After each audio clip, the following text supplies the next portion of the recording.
बिहार के उप मुख्यमंत्री सम्राट चौधरी, इन पर मेरा सीधा आपके माध्यम से सरकार को, बिहार के गवर्नर से, बिहार सरकार से, केंद्र सरकार से मेरा अनुरोध है कि इनको हत्या के आरोप में, ये हत्या के अभियुक्त हैं, इनको तुरंत पद से बर्खास्त करके गिरफ्तार किया जाए। क्यों किया जाए ये समझिए।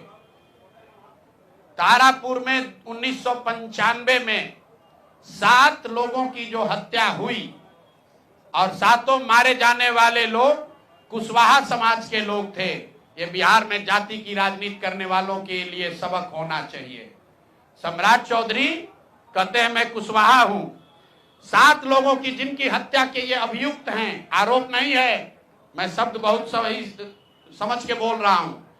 7 लोगों की हत्या के अभियुक्त राकेश कुमार उर्फ सम्राट कुमार मौर्य उर्फ Samrat Chaudhary, Tarapur case number 44/1995, note कर लीजिए। 44/1995 में 7 लोगों की हत्या हुई, उसमें ये अभियुक्त हुए और जो केस है चीफ जुडिशियल मजिस्ट्रेट को 24/4/1995 को इन लोगों ने डॉक्यूमेंट सबमिट किया। बिहार विद्यालय परीक्षा समिति का एक एडमिट कार्ड सबमिट किया जिसमें बताया गया कि KNVMH ये स्कूल का नाम है जहां से ये एडमिट कार्ड इशू हुआ है। सम्राट चंद्र मौर्य, पिता का नाम Shakuni Chaudhary, date of birth 1/5/81, result fail, number आया 268, कैटेगरी प्राइवेट। ये सुप्रीम कोर्ट का डॉक्यूमेंट है जो सम्राट चौधरी ने जमा किया है, जिसमें ये बताया है कि इनका डेट ऑफ बर्थ 81 है, उसके हिसाब से 95 में चीफ जुडिशियल मजिस्ट्रेट ने नाबालिग होने के नाम पर इनको वहां से राहत दी। इनको जेल से निकाला गया क्योंकि ये 15 साल के थे और कानूनन 18 साल से कम उम्र के बच्चे को अभियुक्त के तौर पर जेल पर नहीं रखा जा सकता था। अब ये बात तो पब्लिक की जानकारी में है। अब मैं क्यों कह रहा हूं कि इनको आज अरेस्ट करना चाहिए, क्योंकि 2020 का जो सम्राट चौधरी ने अपना इलेक्शन एफिडेविट दिया है, इसमें अपना उम्र इन्होंने बताया है 51 साल। ये सम्राट चौधरी का इलेक्शन एफिडेविट है। इन्होंने अपना उम्र बताया 2020 में 51 साल। इसका मतलब है कि 2020 - 26, तो 1995 में इनका उम्र था 26 साल।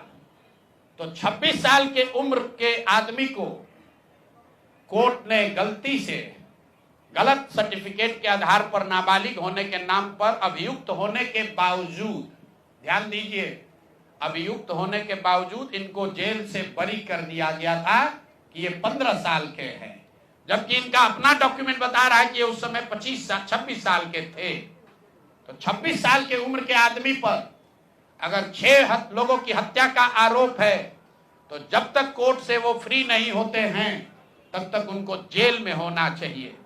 और ये आदमी यहाँ का उप मुख्यमंत्री बनकर बैठा हुआ है। तो मैं यहाँ के मुख्यमंत्री से और बिहार के माननीय राज्यपाल से ये अनुरोध कर रहा हूं कि हत्या का आरोपी, हत्या का अभियुक्त सम्राट चौधरी, राकेश कुमार उर्फ सम्राट चौधरी उर्फ सम्राट कुमार मौर्य आज संवैधानिक पद पर बैठे हुए हैं। ये देश के संविधान का, देश के विधि विधान का इससे बड़ा अपमान नहीं हो सकता है कि जिस व्यक्ति को जेल में होना चाहिए वो आदमी यहाँ का उप मुख्यमंत्री बना हुआ है। तो मुख्यमंत्री नीतीश कुमार सीधे इस पर कार्रवाई करें। नहीं करेंगे तो कल परसों में हम लोग राज्यपाल के पास डेलीगेशन लेकर जाएंगे, सिर्फ बर्खास्तगी के लिए नहीं, सम्राट चौधरी के गिरफ्तारी के लिए। पूरा समझिए, मैं कैमरे पर कह रहा हूं, सम्राट चौधरी हत्या के अभियुक्त है, जेल से फर्जी डॉक्यूमेंट निकाल कर बाहर निकले हैं। या तो इनको बर्खास्त करके गिरफ्तार कीजिए और नहीं तो देश में जितने लोग हत्या किए हैं उनको भी जेल से छोड़ दीजिए। इस देश में अलग अलग कानून नहीं हो सकता है। और ये गृह मंत्री के साथ घूम रहे हैं। मोदी जी को हम लोग कल पत्र लिखेंगे कि आपके पार्टी का नेता, जितने लोग भाजपा के समर्थक हैं, भाजपा के जितने लोग नेता हैं, कार्यकर्ता हैं, वोटर हैं, आपके जरिए से सबको बता रहा हूं, मेरे भाई एक बार अपने दिल पर हाथ रखकर सोचो, जिस व्यक्ति पर 6 लोगों की हत्या का आरोप है, जो व्यक्ति 6 लोगों की हत्या का अभियुक्त है, उसको तुम अपना नेता बनाकर बिहार का उप मुख्यमंत्री बनाए हो और तुम अपराध की बात करते हो, तुम जंगल राज की बात करते हो। तो सम्राट चौधरी को अभी के अभी पद से इस्तीफा देकर पुलिस को अरेस्ट करना चाहिए, और अगर पुलिस अरेस्ट नहीं करती है तो हम लोग कोर्ट में मूव करेंगे, कोर्ट के संज्ञान में इस बात को लाएंगे कि साहब ये बताइए कि कैसे आपने इनको बेल दिया है, कैसे इनको आप समाज में बाहर रहने की अनुमति दे रहे हैं। और सम्राट चौधरी की अंतिम बात, इनके अपराध की गाथा की, सिर्फ हत्या के अभियुक्त नहीं है। बिहार में पुरानी पत्रकारिता करने वाले लोग, आपने शिल्पी गौतम के रेप और हत्याकांड की कहानी सुनी होगी।